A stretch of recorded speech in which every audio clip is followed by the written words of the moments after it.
The ground we don't fight for, the world will take. Our time, our minds are ground that the world will take if we don't defend it. Defense takes vigilance, constant effort. Years ago, I had a time when I began to drift from God without even realizing it. It was when I was first really getting into writing. A lot of my time and mental energy was spent studying and writing and researching. I had ideas and messages that I was trying to write about, but my disconnection from God led to my writing feeling empty and pointless. At that same time, there were lots of other things going on in my life. I was searching for community and purpose and identity. I was struggling. I'm sure this kind of thing has happened to you before. You know you should be pursuing God, but life just gets full of stuff and you get distracted. The world is constantly in your face and 1,000 things are vying for your attention. Social media, sports, school, relationships, hobbies, whatever the things are for you. Your attention gets pulled from God down to the temporary things right around you. You begin to drift without even realizing it. If you're on a raft on the ocean and you're facing the shore and purposely paddling to get there, but then you start looking down around you and reaching into the water to grab random things floating by, you drift, because that's what happens if you're not intentionally staying centered and moving forward. You get distracted and you drift. In the same way, if you're not intentional in your walk with God, you find yourself distant. This happens to everyone. It's so easy because the world is constantly screaming in your face. It doesn't want you to think that it is, but it is. Remember that. The world screams, God whispers. 1 Kings tells of God speaking to the prophet Elijah. Elijah goes up on a mountain to hear the voice of God, and it says that a mighty wind tore through the mountain and broke apart the rocks. But the Lord was not in the wind.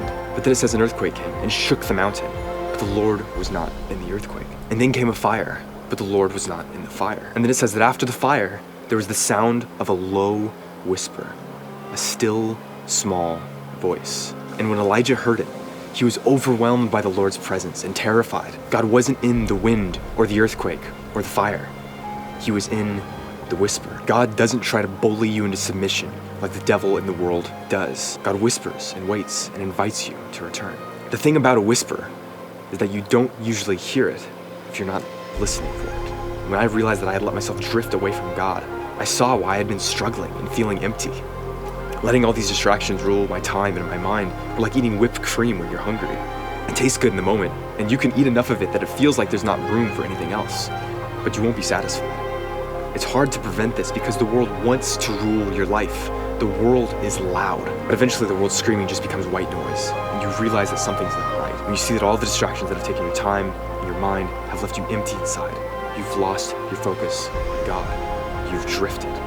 Settling into the world's current is comfortable but hollow. Often the times that you're farthest from God are the times when you find yourself feeling the most empty and unfulfilled. When I reoriented my life back with God at the center, it was like breathing fresh air again. Once I made changes in my life and my schedule to put God back at the center instead of as an afterthought, I grew closer to Him. I grew as a person, and that's the state that we should always be in. Fellowship with God. When you look up from the worldly things right around you and focus on Jesus, when you reorient the center of your being on Him, that is where you find fulfillment and purpose. It's a universal fact with humans that we're all searching for purpose. We all want hope, a driving force to direct us in our lives. I promise you that you won't find that in the world. You may find a temporary or shallow sense of purpose, but it will always leave you looking for something deeper. That deeper thing is God. Abide in me and I in you.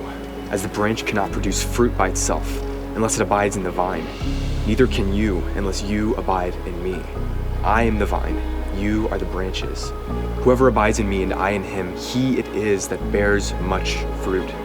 For apart from me, you can do nothing. We were made to have God at the center of our lives.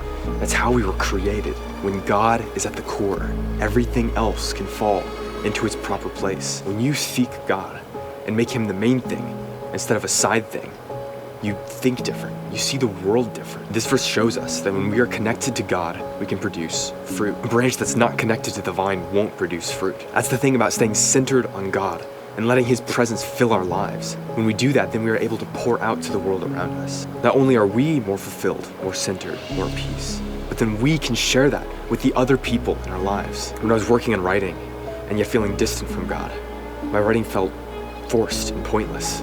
I was trying to produce fruit without being connected to the vine. Only once I reconnected to God did my writing have meaning and purpose. The words I write are the fruit that God is providing the growth for. And now I'm writing this for you and praying that has an impact in your life like it has in mine.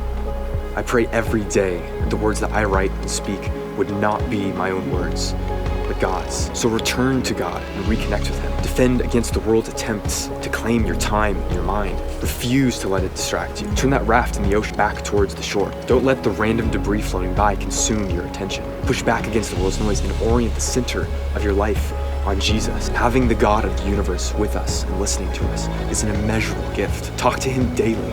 That starts today, right now. Spend time in Scripture. Go through life with Him. He's always with you, and He wants you to realize that.